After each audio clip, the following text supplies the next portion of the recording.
Welcome to Case by Case. This is a podcast brought to you by Floyd Zadkovich. This is Carl and Jane. I'm Luke Zadkovich. Every episode, we read a case independently of each other. So jump on the podcast, we hit record. So what you get is our raw thoughts on that law. And we're super excited with some of the guests we've got coming up on future episodes. So keep an eye out. And if you like the podcast, all we'd ask is that you hit subscribe and share with your network.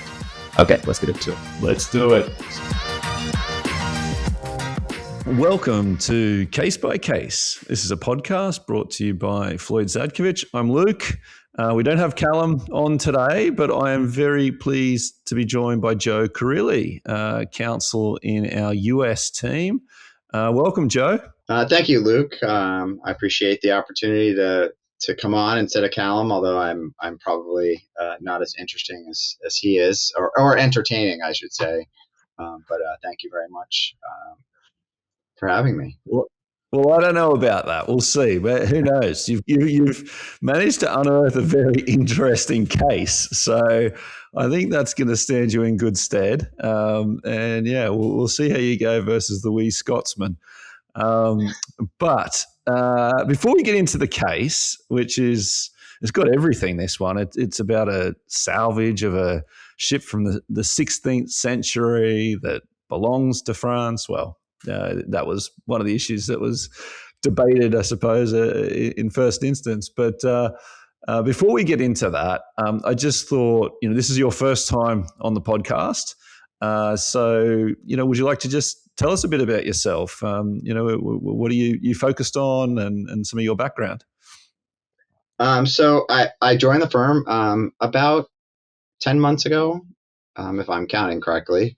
I had worked for the U.S. government previously as a civil litigation attorney for a number of years.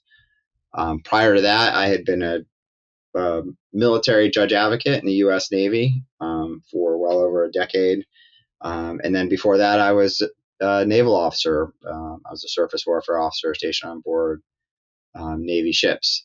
And so I have probably a varying background. Presently, I handle generally a lot of dispute resolution matters and also helping out in our Chicago office with some of the cases that they have out of there as well. Yeah, you're really, in amongst lots of our cases on the US side, some of the biggest ones that we've got going on. And it's been wonderful working with you, Joe. Really enjoyed it over the last 10 months. And I know we've got a lot of great things ahead of us. And so you crossed paths with Ed Floyd, one of our founding partners back in the day, as I understand. Yes, Ed and I met in 2007 in all of places, Fallujah, Iraq. It's an odd place to say that you met someone there. But at the time, I was deployed. I was in the Navy, but I was deployed with the U.S. Marines, and Ed was there, called up from the reserves, and the legal portfolio I had put me in direct contact with the unit that he was involved in, and since we met in 2007, we've kept in contact for the last, I guess it's been 18 years.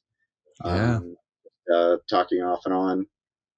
When he comes down to DC every now and again. So, but yes, yeah, we've known almost 2 decades.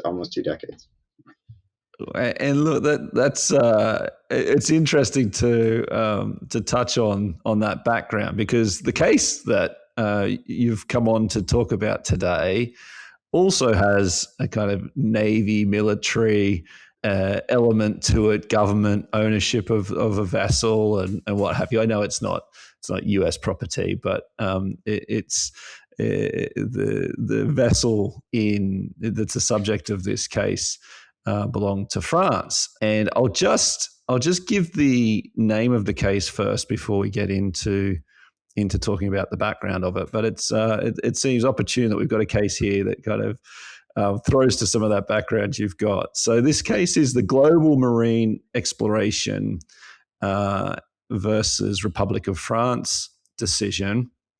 It was handed down in August 2025.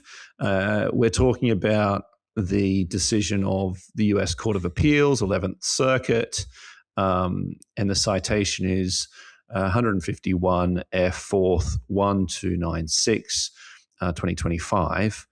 And Global Marine are the plaintiff appellant in this decision, and the Republic of France is the defendant appellee. This is the fourth decision in this case. There was a first instance decision. It went up to the Court of Appeals, was sent back down, and then the first instance made another decision in France's favour, and it's now come back up to the US Court of Appeals, and that's the decision that we're going to talk about today.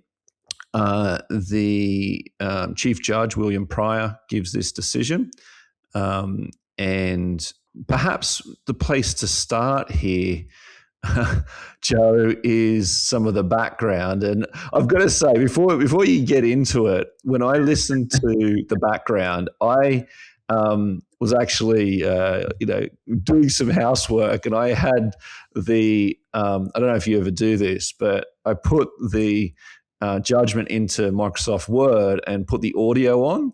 So it actually was reading out the audio to me. And the first part of this decision, it reads like an audiobook. It really does, like a history lesson. So I found it actually fascinating just to listen to it. So any history buffs out there that are interested in when France tried to establish a foothold in Florida, US, back in the 16th century, and the war between France and Spain at that time, other kind of goings on. It's really fascinating. So perhaps we can give a wave top summary of some of that now, Joe. What do you think? I will do my best to recount the history. I mean, I did find it fascinating that I didn't understand or know that at one point in time, France and Spain fought over Florida. Exactly. Obviously, if you read the case, you'll understand that France did not do a very good job in fighting Spain over Florida. But that's where this starts. The ship at issue here was a French vessel that had sailed to the coast of Florida along with 7 other vessels, and there they were involved in some naval engagements with the Spanish fleets there. But it's sort of for lack of a better term, the individual that headed the French expedition, Ribault, was a Huguenot who had actually previously fought earlier in the early 1560s against Spain there as well. And so it just France, obviously, I think everyone is familiar with the Spanish foothold in Florida, especially in St. Augustine, being one of I believe the oldest fort in the United States.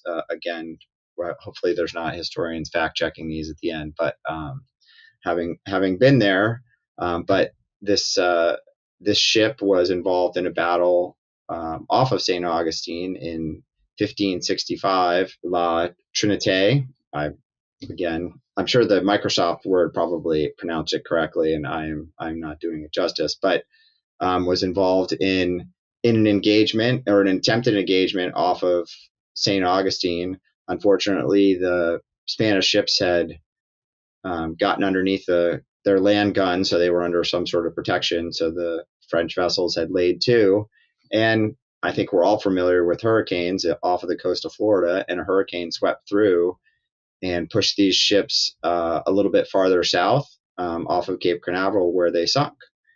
And there, this vessel with the other vessels sat since 1565 up until 2016. And in 2016, Global Marine, who is the plaintiff in this case, got a permit from the state of Florida to do a ocean floor exploration of about a 3 square nautical mile patch. And after about 1 year after getting their permit, they had found they'd sighted and charted, I think, 5 different wrecks off the coast, and began attempting to try to identify them, and identified one of them possibly as a French vessel. There, Global Marine tried to reach out to the French government through their U.S. embassy, and France sort of rebuffed Global Marine's outreach, and France went ahead and filed a diplomatic note with the United States stating that this was their vessel, and this was La Trinidad was their vessel, and remained their sovereign property of France. Global Marine again tried to reach out to France again, and France said, please stay away. And France actually began working with the state of Florida at the time to try to recover the vessel, or protect and preserve their claim to the vessel. Here, from here, we start with the litigation. Right. So okay. So before we get on to the litigation proper, what we have is Global Marine Salvage Company has obtained a permit to look for these 5 ships. It carries out some exploration, finds this particular wreck, and indeed, I think, takes some artifacts from the vessel. There's a debate about whether that was proper or not, but it did. And Global Marine, the Salvor, went to France, having, I think, taken the preliminary view that it was a French ship. Then France said, no, hands off. We don't want you salving this ship. This is ours. And Global Marine wanted to go ahead anyway. And so we have this situation then where France is not wanting to pay these particular salvors for what they've done, and is not agreeing to them continuing to recover the ship. The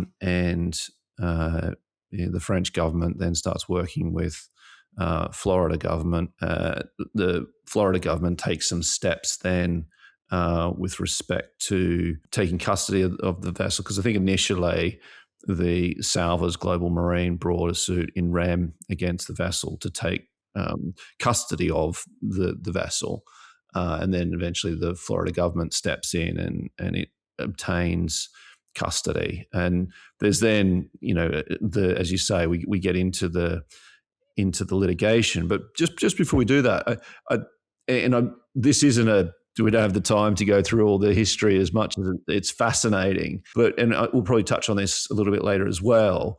But if you're interested in this case, or you're working for salvors that are in this area, or indeed working for governments that may have an interest in its vessels, the history is quite important here, because as we're going to learn under the Sunken Military Act, the nature of the expedition for the vessel is quite a relevant point for whether the foreign government has immunity, and whether the foreign government can maintain its rights to the vessel and see off salvors in this way. And so there's actually it's not just an interesting history lesson, is what I'm trying to say.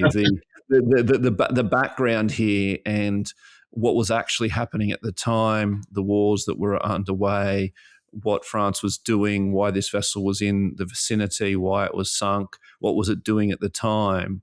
All of those are quite relevant factual considerations here.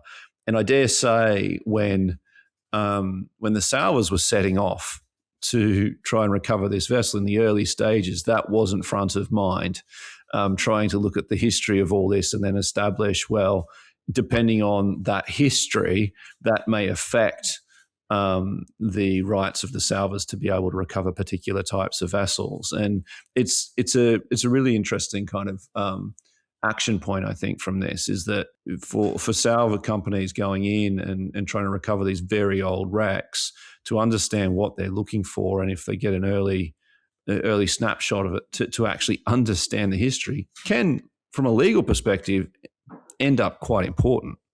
Well, I mean, I agree. I mean, as you look at the case, one of the important things, and this is important for purposes of the Military Sunken Craft Act, was the vessel on military non-commercial service. And so the history is obviously important, I think, for those that get involved in salvage, because they want to check the provenance of the, first off, they want to know where to reasonably look for wrecks, right? So they're going to look at histories of vessels, and especially when, it isn't, say, a World War II vessel that, sunk in the Pacific, that you can readily design that's a military vessel. This is very different. And so they're both going to have that history. And in this case, the history was very important, and it was there were expert testimony that dueling experts, obviously France's experts, were perhaps a little more convincing to the district court here as to whether or not this vessel was in military non-commercial service, and the history around the voyage and what was actually being occurring at the time.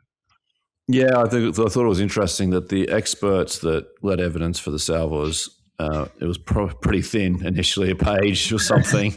and then the French government comes in with a 250-page history lesson on French history and naval vessels for France, as well as then we had a Spanish professor who gave another 250 pages or something like that on the Spanish side of things. And so then the salvos, having been kind of smothered in this history lesson, then it's like, okay, we've got to kind of up our game. And then they found another expert and gave somewhat more of a reply. But even still, I think that was only 8 pages or so. So, the going up against the French government in terms of history, you've got your hands full, may I say.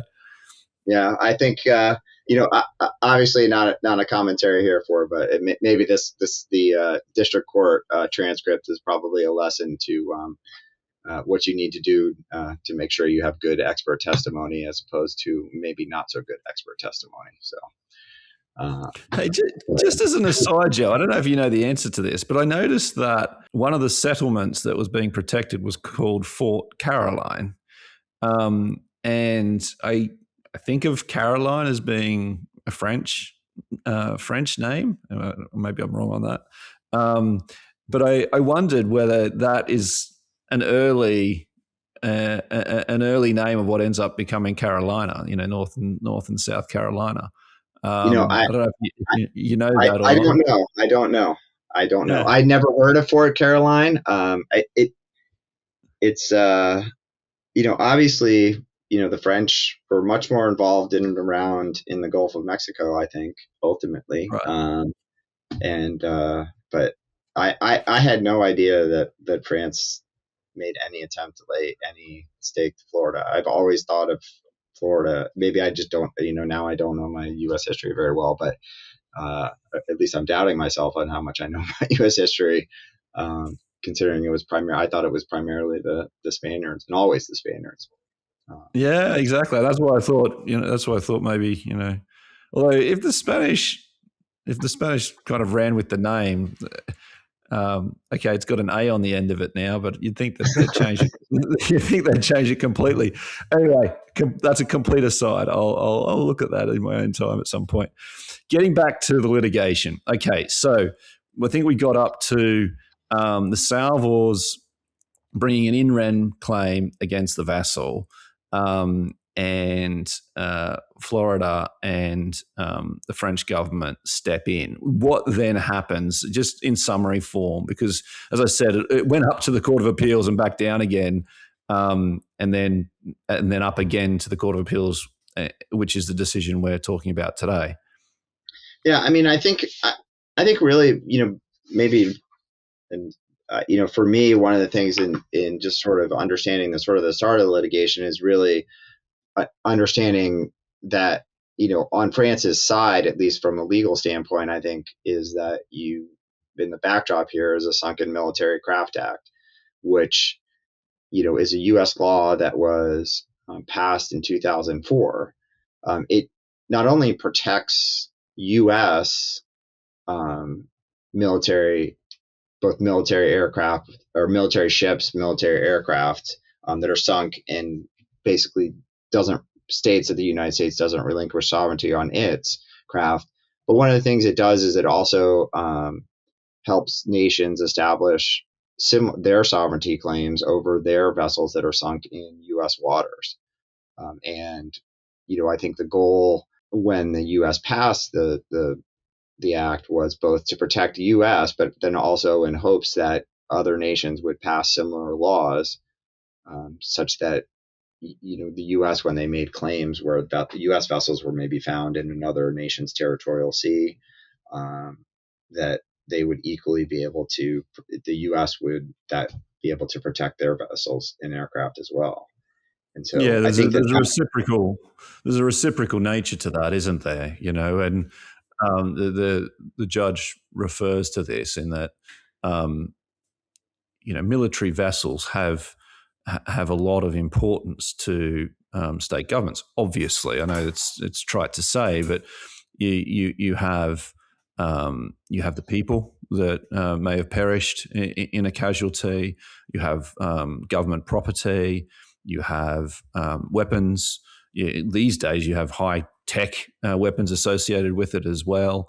And so to have national laws in various states around the world that recognize foreign interests and provide immunity of different sorts for wartime ventures, you can understand why there's a reciprocal nature there, or why governments have an interest in having these types of statutes on their books.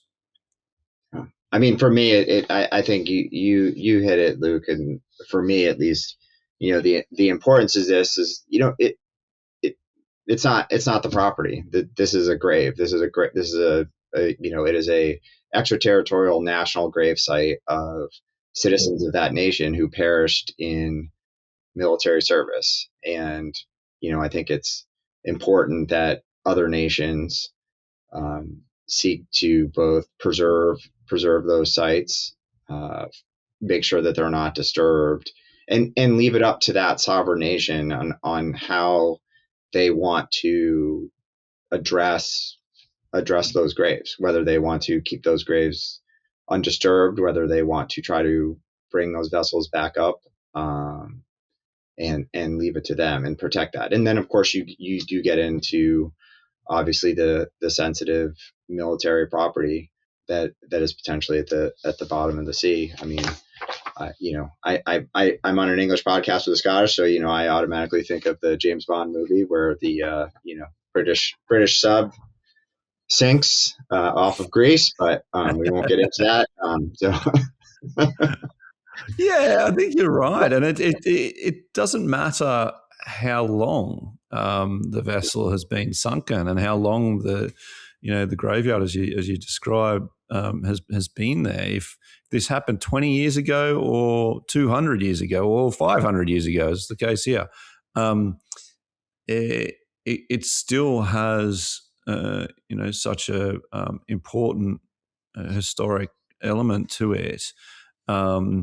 And in some ways, the longer it is, it's even more important that there is a framework around how to handle things. And as you say, it really should be in the purview of nation states to decide what to do with that. And these acts you're referring to, they are structured in a way that that puts it in the hands of the foreign state to decide what to do. So if Global Marine in this case had obtained the consent of France, and France had said when approached, well, thank you very much for letting us know that you may have this information and you may be able to find the vessel, the La Trinité, then France could have said, "Yeah, go ahead. We will pay for your services." They enter into an arrangement. They can consent to it, and there wouldn't have been an issue. Whereas here, France decided no, they didn't want the assistance of Global Marine, and Global Marine went ahead anyway, and then tried to bring various claims for the services that they performed. And so that's the structure of this, is really to leave it in the hands of that foreign state as to what to do with recovery or otherwise of these wrecks. But thank you for that, Luke. And I think getting into the litigation, right? It starts where there is an attempt by Global Marine to see if they can reach that type of relationship with France, to assist France in how they want to handle the ship and what they want to do. France obviously chose not to do that, so Global Marine reacted with bringing suit, and they first brought an in rem suit against the vessel in the district court, but ultimately that case France was granted a motion to dismiss in that case, but then what this case is about and what this circuit case is about is they then brought an in personam claim against France, basically looking to recover for the costs of their salvage and the work that they had done to identify and locate the vessel. And they also brought some other claims in the litigation as well, both related to sort of an interference claim. They also brought, they also unjust brought enrichment, unjust enrichment for France. Yeah. And I'm sorry, I have my notes. There's also a trade secret misappropriation claim, which I thought was quite creative. There was a trade secret in there, and I think the trade secret, interestingly, was in the background of the case. As part of their permitting process, right, Global Marine was supposed to provide certain reports to the state of Florida about what they were doing. That was part and parcel with it. And when they located the wrecks, Florida had asked them, I think, specifically for the locations, and Global Marine had not provided that, or had said that they wouldn't provide it because they didn't want it to be made public. I think they ultimately did. I think there was a question, again, whether in providing that, I don't know if you have these in England, but in the United States, we have the Freedom of Information Act from the federal side, but then most states have a Sunshine Act laws, which make public records available. And I think there was a concern that the coordinates of the vessel would become public. And so there was a question of whether Global Marine wanted to turn that information over to Florida. But those are the other claims, which of course were not central, but still part of the litigation. Yeah, and to cut to the chase, none of them ultimately succeeded. But we can touch on those, I suppose. But they were kind of like the fallback claims. Throw them into the mix and see whether they stick. But for different reasons that they all fell. And in answer to your question, yes, you can make FOI requests in England and Australia. So just as you can in the US, although you've got obviously different state structure. So the main claim. Should we talk about that and kind of the elements of that? So the main claim was, what I think you would expect to see in traditional salvage cases, right? There is an ability under U.S. law and under maritime law to bring both a in rem and in personam salvage claims, both in rem against the vessel and then in personam against the owner of the vessel and it's going to be you're trying to seek recovery of the costs that you have expended towards a salvage. Here, obviously, it was focused on the location and the identification of the vessel and the amount of money, capital, time, and effort that was put forth by Global Marine. There was initially, when they brought the in personam claim, there was France brought a claim under the Foreign Sovereign Immunities Act, which is another U.S. law that protects certain lawsuits against foreign countries in U.S. courts. The district court actually found in favor of France on their Foreign Sovereign Immunities Act claim.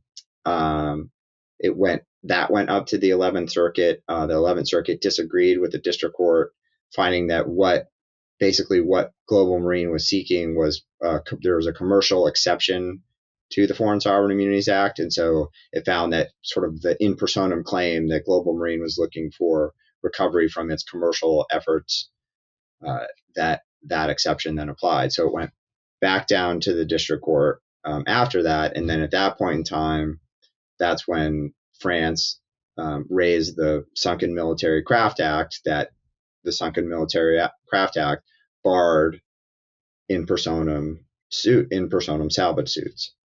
And there's sort of, there's questions. I think Global Marine, and I think rightly pointed out in the case, sort of made not the strongest textual, sort of an attempt at the interpretation of the act, looking at certain other portions of the Sunken Military Craft Act, saying this is why the act only bars in rem claims and doesn't also bar in personam claims. The 11th Circuit rejected that, and then the other portion of that was to fall under the Sunken Military Craft Act, as we talked about previously. France had to demonstrate that the vessel was on military non-commercial service, and so that was a very both factual driven, but then also expert driven evidence that was introduced in the district court. And clearly, I think the record in the underlying district court showed that this vessel was on military non-commercial service. And therefore it fell under the act, and therefore the suit was barred. Yeah. And those were the two. So in terms of this decision at the 11th Circuit, its second time back up, those were the two main areas of analysis. This point about whether the Sunken Military Craft Act bars both in rem and in personam claims, with Global Marine arguing that it only bars in rem claims, and that it was free to pursue its in personam claims for the costs that they'd incurred and the services essentially provided that France took the benefit of. So that was one issue, this interpretation of the statute point about whether it covered both in rem or in personam suits. Then the second issue is, as you just described, whether the vessel is a sunken military craft for the purposes of that act. Does it fall within that act? And yeah, as you say, that's where the history comes into it. What was the vessel actually doing there? And yeah, did you want to go into any of those points in detail? I think you've given a summary there of the outcome, but was there anything in particular you wanted to touch on on either of those points? I think it's probably important. The Sunken Military Craft Act is the language to me was very clear, right? It says that no salvage rights or awards shall be granted with respect to any foreign sunken military craft located in United States waters without the express permission of the relevant state. And so that language in the statute clearly says, it's not trying to parse out between in rem and in personam, and makes clear that unless you have the express permission, you have no right to salvage, and it would therefore bar any ability to try to bring a claim afterwards. It would be an unusual interpretation. It would be an unusual interpretation to to mean that in rem claims require the permission of the foreign government, but in personam claims can be pursued without consent, and then a claim made on the back end. That's essentially what they're arguing, and I just don't think the wording of the statute gets them there. As you say, they referred to other sections of the Act that were related in some way to the relevant section, to say that the Act was talking about claims that were directed at the vessel, right? And they tried to use this reference to directed at in other sections around Section 1406 to say, well, the claims that are being barred here, they're within that context, claims that are directed at the vessel and not moving the vessel. And so you can more in rem in nature, more aimed at the res, the asset, the thing. But as the 11th Circuit here noted, that was quite a strained interpretation. And it was. I mean, it's a strange interpretation, I think, too, because I think part of it is you'd have to probably take those, I think, to get to where Global Marine wanted to, you'd have to take the sections out of context, where really what those sections are dealing with are not disturbing, right? That you can't, barring activities that would disturb, and then exempting certain things that maybe weren't directed at it in that area, because the Sunken, the Act does have penalty portions of it as well. But again, I mean, there were some arguments brought, well, depending on how you read it, from Global Marines, or from perhaps that there was an amicus brief that was filed that talked about the Sunken Military Craft Act having a problem, because under the U.S. Constitution, these types of maritime claims are left to the judiciary, and Congress can't sort of write a law that would preclude something that was reserved to the judiciary, traditionally to the judiciary, in this case, the in personam. I think there's another interesting aspect to this case, and I think that that the 11th Circuit decided, that's maybe not to this main side, but also there's discussion of the party presentation principle, which maybe we can put a pin in and maybe talk about that at the end. But one of the important things, and I think this is discussed in the concurrence, is the U.S. Congress's authority to limit Article 3 courts' jurisdiction, and write into statute exactly what they can and cannot decide.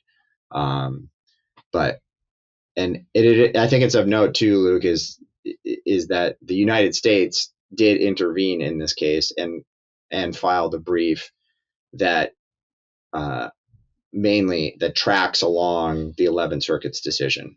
That basically Congress definitely has the authority to do what they did with the Sunken Military Craft Act, and that the Act itself does bar both in rem and in personam claims.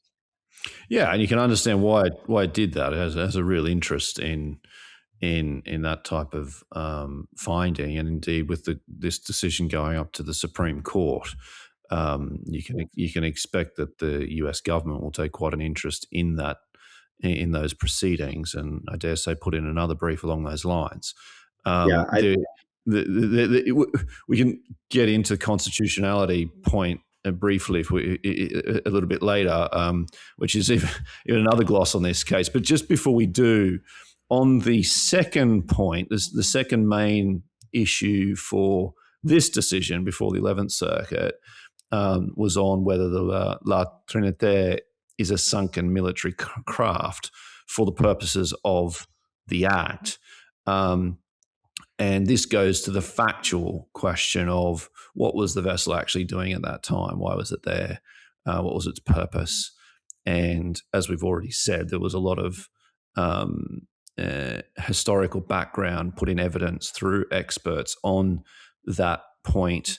The French government, had weightier evidence and gave quite a lot of detail, which the court recites here.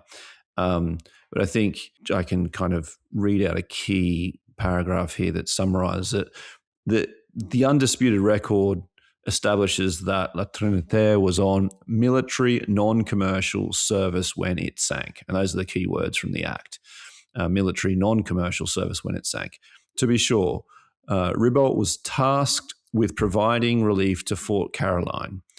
To that end, he transported families, civilians, food, goods, livestock, and tradesmen to the settlement.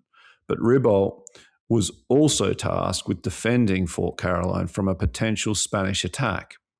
To that end, the French king armed him to the teeth with artillery and gave him around 500 French soldiers. And if we examine what La Trinité was doing when it sank, the answer is clear. On its way to attack the Spanish fleet, a mission that can only be described as military non-commercial service, La Trinité sank in a storm.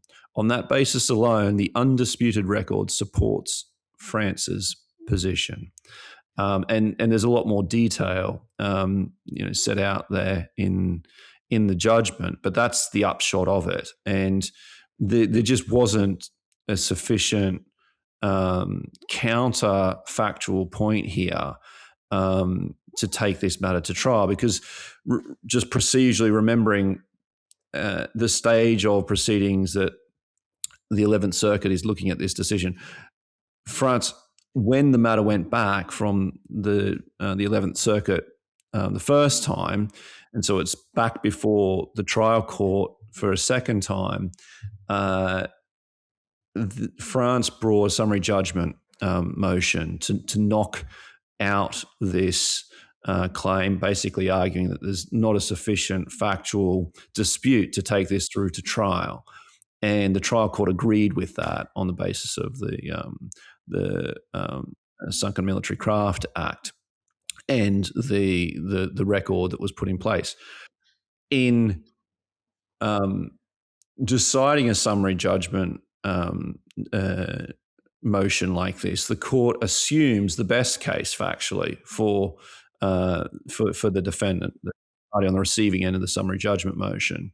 And even on that assessment, as the 11th Circuit then uses that as its premise to assess the facts here, and the Court of Appeals on appeal here conducts a de novo assessment. So it looks at all the facts themselves. And they, again, assuming favorable factual kind of position for Global Marine, still decide that there's just no debate here, that the vessel was clearly in military non-commercial service at the time it sank. So yeah, I think it's important to double tap that, because there are cases where you're not necessarily having, if you're a Global Marine in this case, or on the receiving end of the summary judgment motion, it's not that you necessarily have to win ultimately at this stage that your factual position is the right one. That's for trial. But you have to show that there's a sufficient debate to get to trial. And Global Marine couldn't do that here, and the 11th Circuit then agreed with the trial court on that point. Well, I think I think for, it's right. And that's the key point. There was not enough to even get to a trial and put any questions of fact before a fact finder, that it was basically, there was no genuine dispute of any material facts. And I think, generally if you get up to on a summary judgment motion, and you have that type of record on appeal, you're normally probably in a better position than you are if that's not the case. But I mean, there were, Global Marine, I think, tried to point out, right, in some of the facts that maybe just weren't that persuasive, at least from someone from my perspective, as far as what I think of as military non-commercial service. Both sort of that maybe some of these ships were just supply ships or ships that were not engaged in, or at the time that they sank too, that they were not engaged in some sort of combat, that they sank as a result of not a military engagement, but a hurricane. I don't know that I think that that should negate military non-commercial service. And also, I think the way the statute is written, that's that would be a very narrow reading, I think, of what that term means in the statute. If you took Global Marine's position. So again, that's sort of they're fighting the statutory language, and trying to just narrow it just so they can be able to bring this in personam claim. I mean, I think Global Marine, I think it right. From my perspective, they're not in maybe a unsympathetic position. I mean, here is a company that got a permit to do exploration, reported their findings. Granted, they did remove things that they were not supposed to from the wreck sites, but attempted to try to work collaboratively with France, and France decided not to. And there was a cost to Global Marine to do that and to find this vessel, but they're barred. And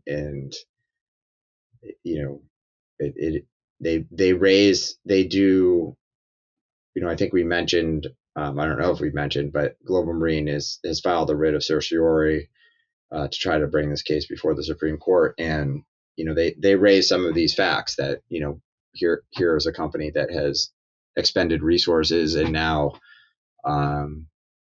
they're getting told that they have no ability to recover any of their expenses. Yeah, it's a really interesting one, and I think you're right. I do have some sympathy here for the salvers. I really do. It's interesting though that in the procedural history that this particular act did not come up earlier in the communications. It doesn't seem like it was front of mind. I can't speak for the parties, but it only came up on the second bite of the cherry for France when it went back down. Is that right, or was it always pleaded? I didn't have an opportunity to look at the underlying record on basically the briefs that were filed for the first motion to dismiss on the foreign sovereign immunities, but it wasn't, and it also doesn't seem that it was at the front of anyone's mind until France raised it when it came back down. And I think it's an important law, and it needs to be taken into account, especially for some of these ventures that want to are mapping out probably wrecks that are within the U.S. territorial sea. This should be a law that they take into account, and understanding that kind of do your homework beforehand. What are you looking for? What vessels are you looking for? And possibly, talking to sovereign nations that may have vessels on the ocean floor that you think are there, to talk to them beforehand and communicate not with them, not after you find something, but before you find something. Right. And try to understand what potentially the relationship might look like if you do find something. And the record doesn't show that occurred. And so I think that's probably this case is probably a lesson to be drawn. I mean, the 11th Circuit obviously covers, the Florida coast, the Alabama, and Georgia coasts. And this is probably, a good case for a lesson for those that operate in these sort of exploration space and the salvage space, to be mindful that, before you head into a venture, to maybe hire a lawyer, or to do some research of laws that are going to be potentially implicated. I think you're right, Joe. I really do. And it's also why, one of the reasons why some of the other claims did not work as well, like the unjust enrichment claim. I could see that if there was, a year or two of discussions in advance of this venture, and the French government saying, "Oh, we're kind of interested in this, and see how you go. Keep us posted on your findings. We're not going to commit, but yeah, if you find something, let us know. Give us a bit more information." And they kind of engaged in that way, and there was like a backstory to it where the Salvers were under the impression that France was on board, even though they hadn't concluded a deal yet. And then they went ahead and expended costs, and then they found something. The French government was a bit more, equivocal about it. Then that's when I can see you getting into unjust enrichment type scenarios. But when the Salvers have gone off, and undertaken the venture, as you say, under permit, and then on the back end found something and gone to the government and said, "Well, what do you think?" These other kind of equitable type claims, like unjust enrichment, it's just it's going to be difficult for the Salvers in that case to make those out, and that goes on to the tortious interference claim that was aimed at France then coming in and trying to assert its rights to step in, and then allegations that it obtained the coordinates through the Florida government when Global Marine had provided those details to the government in good faith under the permit, and had France and Florida then started to collude in some way. It's difficult when you've got a foreign state here that has a solid statutory footing to come in and assert its rights, and so to try and reshape that as misappropriation of trade secrets or tortious interference with contracts, you can see how the Salvers are kind of pushing it uphill a little bit here on those types of claims. I thought, and we'll probably wrap up now if that's okay with you, Joe, but there was also a constitutional point that was raised amicus curiae by a professor. I can't remember. You might have his background off the top of your head, but anyway, he raised a point about whether this act is unconstitutional because of the ousting some Admiralty maritime claims through this act that cannot be ousted, and I don't think we need to get into that in detail, but the court dismissed that brief out of hand, in the sense that an appellate court doesn't need, or any court doesn't need, to take into account an amicus curiae brief on issues that have not been pleaded between the parties, because this was put in by a non-party, and so the court said we don't. This constitutionality argument, we don't even have to consider that because it's not a point in issue between the parties. No one's raised that argument. So it might be very interesting, maybe even a winning argument, but we don't have to deal with that because neither party has raised it. However, the judge did feel inclined, perhaps with one view to this matter ending up before the Supreme Court, to give some detailed comments on it after the judgment, almost like as a postscript at the end of the judgment. And I thought that was quite interesting. So he went on to say that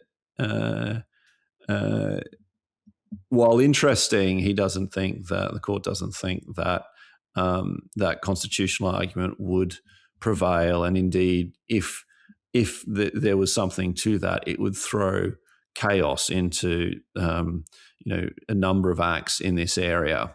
So that's one perhaps that might come up again in some more detail before the Supreme Court, and we can talk about it on another podcast, Joe. But that's in there too for anyone who wants to look at the decision in some more detail. Did you have any final comments on the decision before we sign off? No, I mean, I think, right, this interesting subject, interesting history involved here, and then obviously sort of in the back end, although not part of the merits part of the decision, but the concurring decision had some both a constitutional question, and then also importantly the party presentation principle, which I think is something that's interesting, at least from a U.S. perspective. I mean, I always view it as something where you don't leave any arguments out.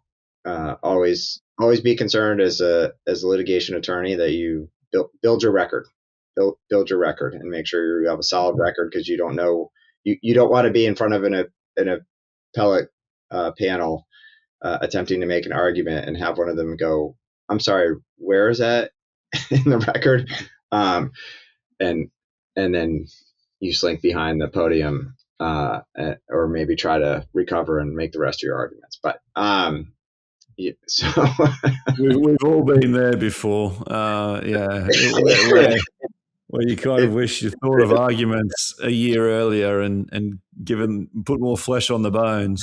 Because we all know as practitioners how it works. You're trying to get out a decent complaint or answer defense in other jurisdictions as fully as you can and throw all the points there. But as a matter grows and twists and turns over a couple of years, new arguments come to you. They just do. Of course, there are opportunities to bring in new arguments after discovery disclosure, if new facts have arisen that give you grounds to amend, and that's often done. But yeah, come your second appeal before the 11th Circuit here is not when you want to be bringing up the constitutional arguments. But who knows? Maybe that'll get some airtime in the Supreme Court. We'll see. Maybe we'll see this back again, and then everything we've said in this talk, we're going to have to be like, well, remember, I didn't say that was a conclusively winning argument. Well, I'll tell you now, Joe, that Callum and I have been in that situation multiple times where we've been talking about a decision at Court of Appeal level, or even a first instance decision, and the two of us look at it differently, and then it goes up on appeal, and it turns, and one of us is like, yeah, of course they got it right. The other one's like, I'm just not sure. There's a nagging sense that there's something more to this, and then it flips at the Supreme Court level, and the one who wasn't quite sure looks like they're the golden brain, and the other one's like, it was, of course the Court of Appeal had it right. Anyway, so fun and games. All right, Joe, look, thanks for being on. I really appreciate your time and getting into this. I think this is a great case for you to talk about, particularly with your background and interest and all the rest of it. If anyone wants to get in touch with Joe, you can find his details on our website, of course. And thank you for listening in. We hope you found this one interesting. It's a different one to some of what we've talked about before, which is what we love about this podcast. We get to explore lots of different cases. And thanks for listening in. Until next time, take care. Thank you. Thank you, Lou.